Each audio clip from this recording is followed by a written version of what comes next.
Olá, meu querido irmão, minha querida irmã. Hoje é domingo, dia 17 de maio de 2020, e eu tenho comigo a palavra do Senhor aberta no livro de Marcos, no capítulo 10, versículos 46 a 52.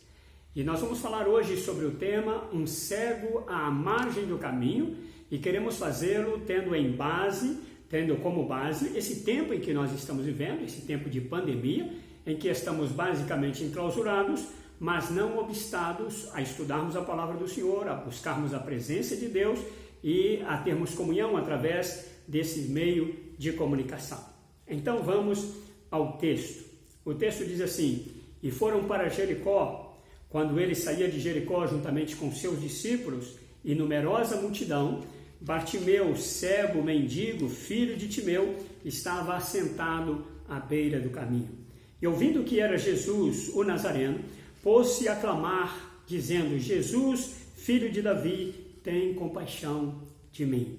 E muitos o repreendiam para que se calasse, mas ele cada vez gritava mais: Filho de Davi, tem misericórdia de mim. Parou Jesus e disse: Chamai-o. Chamaram então o cego, dizendo: Tem bom ânimo, levanta-te, ele te chama. Lançando de si a capa, levantou-se de um salto e foi ter com Jesus. Perguntou-lhe Jesus: Que queres que eu te faça? Respondeu o cego: Mestre, que eu torne a ver. Então Jesus lhe disse: Vai, a tua fé te salvou.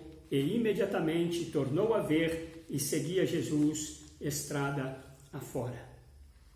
Em princípio, esse texto parece tratar de uma história simples de alguém que era cego e foi curado por Jesus. Eu não posso deixar de repetir aqui o que eu tenho sempre mencionado, o que eu tenho sempre afirmado, é que nós gostamos do sobrenatural e às vezes nós nos perdemos nele. Nós olhamos para o milagre e às vezes nós perdemos as lições, nós perdemos as experiências e perdemos até mesmo o direcionamento que Deus tem relacionado àquele milagre. Por isso, nesse texto, nós vemos um homem que havia ficado cego. Ele não era cego, ele havia ficado cego. O pedido dele é: Senhor, que eu torne a ver. Nós vemos também que ele está na cidade de Jericó. A cidade de Jericó era uma cidade turística, a cidade das palmeiras. É muito fácil alguém se perder numa cidade assim. É muito fácil alguém ser deixado pelas circunstâncias ao seu redor, por aquilo que está no seu entorno, e então deixar também de aprender grandes lições. E ele está naquela cidade. Mas aquele homem, além de cego, além de mendigo, ele está à beira do caminho. Ele está à margem da sociedade, sem poder de fato usufruir de tudo aquilo que estava ao seu redor. Este texto tem muito mais a ver conosco do que nós podemos imaginar, especialmente neste tempo em que nós estamos vivendo, especialmente neste tempo difícil. Primeiro, porque é possível nós ficarmos cegos sem percepção e até insensíveis, mesmo em meio a tudo de bom, a tudo aquilo que o Senhor tem feito por nós, a tudo aquilo que Ele tem nos dado, a tudo aquilo que nós podemos perceber ou podíamos perceber e de repente deixamos de fazê-lo. Por isso eu quero chamar a sua atenção e quero desafiá-lo a que você preste atenção, se olhe no espelho, olhe ao seu redor, olhe para a sua família, olhe para aquelas pessoas que o Senhor tem colocado no seu caminho e você vai ver o quanto Ele tem abençoado você, o quanto o Senhor tem sido maravilhoso para com você. Aquele cego, ele não podia mais ver a beleza daquela cidade. Ele não podia mais usufruir daquilo que ele tinha no passado. A vida já não fazia muito sentido para ele. Por isso ele tem um desafio. Ele precisava ver de novo. E este é o pedido daquele cego: Senhor, que eu torne a ver. Em segundo lugar, nós podemos dizer que esse texto tem tudo a ver conosco, porque a cidade de Jericó tem um histórico de desafios, um histórico de milagres, de conquista, de consagração a Deus, e isso deve mexer com você e comigo. Se somos filhos de Deus, nós estamos envolvidos num crescimento constante, estamos envolvidos em transformação a cada dia da nossa vida. E quando nós lemos a história, nós percebemos que Jericó foi a primeira cidade a ser conquistada depois que o povo de Israel passou pelo Jordão, vindo do Egito. E é muito importante nós observarmos que Deus tinha colocado o povo de Israel do outro lado do Jordão, e ali eles ficaram por 3 dias esperando ali e vendo as águas do Jordão subirem. Naquele tempo não tinha uma ponte, não tinha uma lancha, não tinha um navio, não tinha uma embarcação nenhuma para que eles pudessem atravessar. Pela primeira vez, eles teriam que passar por aquele rio cheio, assim como eles passaram pelo Mar Vermelho. E agora a situação era bem diferente, porque agora eles não iam usar uma vara como Moisés o fez, eles teriam que pisar nas águas e as águas então iriam abrir-se diante deles. E portanto, quando eles chegaram em Jericó e eles então dominaram aquela cidade, eles realmente atravessaram o Jordão e eles chegaram naquela cidade, e quando eles a conquistaram, eles fizeram uma consagração daquela cidade ao Senhor. Então aquela cidade é uma cidade que está envolta em muita história de sobrenatural, de bênção de Deus, de milagre, de conquista, de desafio de Deus para eles. Então nós estamos falando em um texto em que mexe conosco nesse sentido, em que mexe com a nossa fé, em que mexe com a nossa percepção de Deus. Em terceiro lugar, esse texto tem muito a ver conosco, porque a semelhança daquele cego, nós corremos o risco de estar também à beira do caminho. O que significa estarmos à margem da sociedade, estarmos sem estar no meio dela, sem contribuir com a mudança desta sociedade de alguma forma. E nós fomos colocados como igreja do Senhor para fazermos isso. Paulo fala sobre isso quando ele diz assim: Cristo em vós, a esperança da glória. O mundo deve ver Deus, deve ver Jesus por causa da nossa experiência, por causa da nossa vida, por causa da nossa contribuição. Não podemos estar à semelhança daquele cego à beira do caminho, não podemos estar alheios ao que está acontecendo e deixando de dar a nossa contribuição como filhos do Senhor. Portanto, nós também podemos, nesta oportunidade, dizer: Senhor, abre os nossos olhos. Senhor, se eu parei de ver, que eu possa voltar a ver as maravilhas do Senhor. Se eu tenho ficado pelo meio do caminho e quem sabe tenho desanimado, e quem sabe estes dias tenho consumido a minha paciência, que o Senhor me faça ver de novo. E então nós precisamos fazer uma pergunta: o que fazer para que estas coisas aconteçam? O que fazer para que eu possa perceber e receber de Deus este milagre?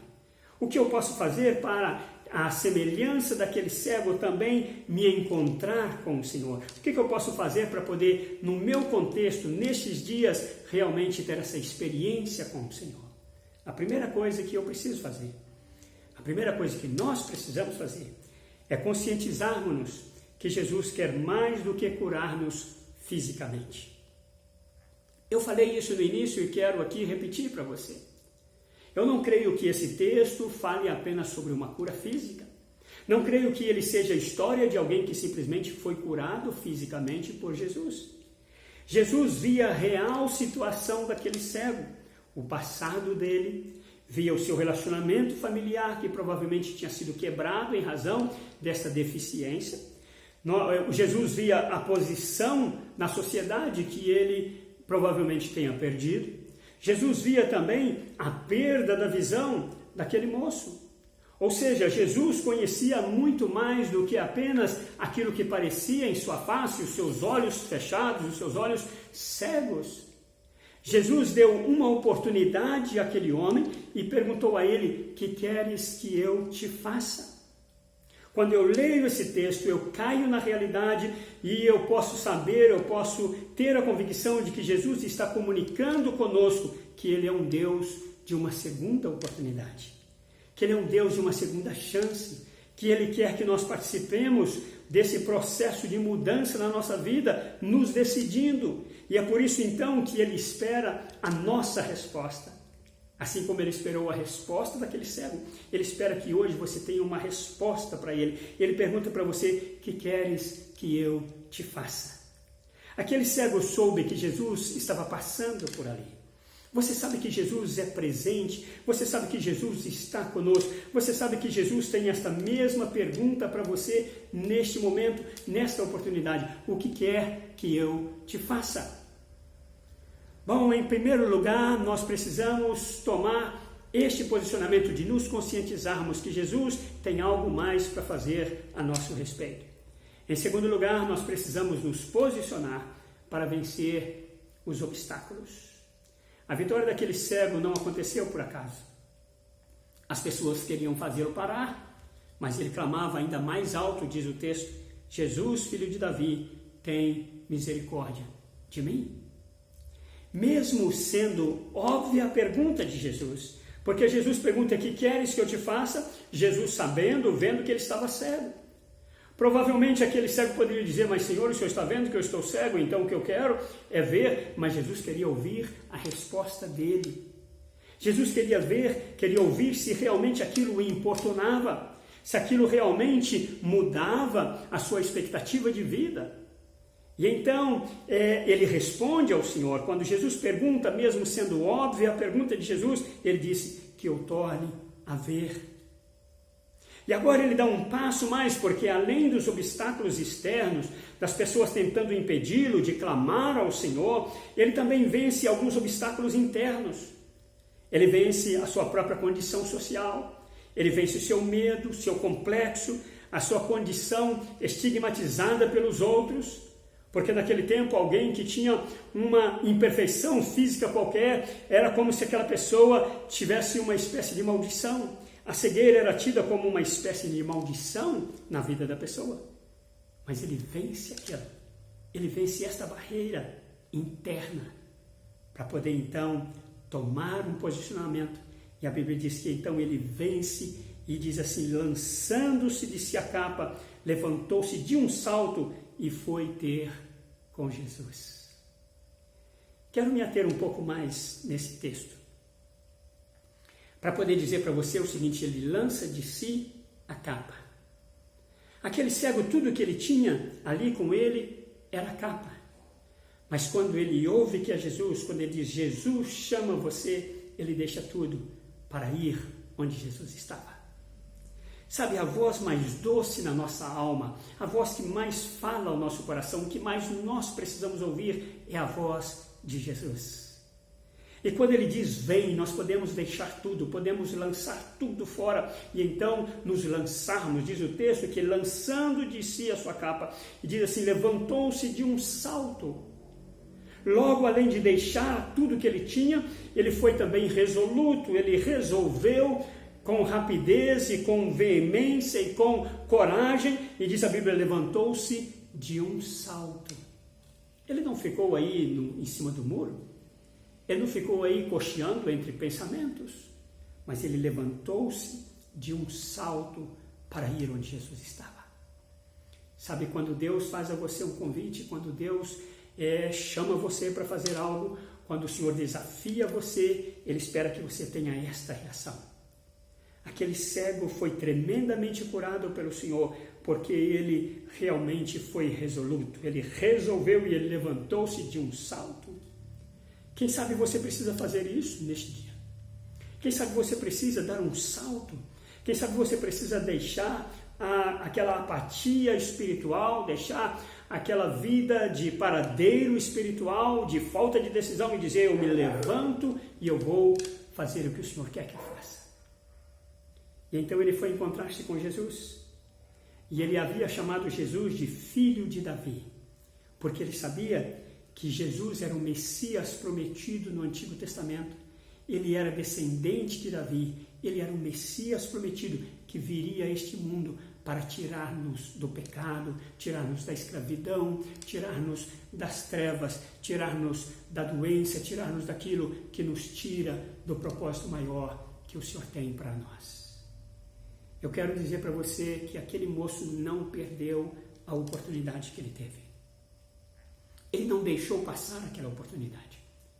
Ele não ficou esperando, quem sabe, para um outro dia ele decidir. A Bíblia nos informa que ele deixou absolutamente tudo e ele começou a seguir a Jesus caminho afora. Sabe, aquele cego poderia ter dito: bom, tem quanto tempo que eu não vejo, vou voltar para casa, quero ver os meus familiares, olha, eu quero ver os meus vizinhos, eu quero me apresentar e dizer: olha, eu estou vendo de novo. Mas ele deixa absolutamente tudo e começa a seguir a Jesus caminho afora. Deus tem um milagre para a sua vida. E Ele quer que você tenha essa disposição. Quem sabe você já tenha experimentado este milagre do Senhor. Quem sabe você já foi ao encontro do Senhor. Quem sabe você até já o recebeu como Senhor e Salvador da sua vida. Mas está faltando essa disposição de segui-lo, de fazer o que Ele quer, de estar cada dia na presença dEle e de estar cada dia gozando da presença dEle, de dar a Ele sempre o primeiro tempo pela manhã, de buscá-lo durante o dia, de ter comunhão com Ele, de compartilhar com Ele através do Espírito Santo os planos, os sonhos que Ele tem colocado no seu coração. Por isso eu quero perguntar, e você, o que você decide nessa hora? Qual é a sua decisão? A pergunta de Jesus é: que queres que eu te faça? O que é que você quer que Jesus faça por você? Qual é o seu pedido? Qual é a sua pergunta? Tiago diz assim: vocês não têm nada porque não pedem. Qual que é o seu pedido? Qual que é o anseio? Qual que é o desejo do seu coração? Qual é a sua decisão agora? Eu quero aconselhar você a que você faça uma oração comigo nesta noite. Neste momento, onde você estiver, na hora que você estiver. E que você diga: Senhor Jesus, eu aceito o desafio do Senhor. Senhor Jesus, eu me levanto de um salto. Eu me levanto com a firme resolução de seguir ao Senhor. Quem sabe eu estou aqui hoje prostrado exatamente porque eu parei de ver, eu parei de ter a visão do Senhor, eu parei de enxergar o que o Senhor tem para mim, eu parei de ver o propósito do Senhor e eu quero que o Senhor faça com que eu torne a ver.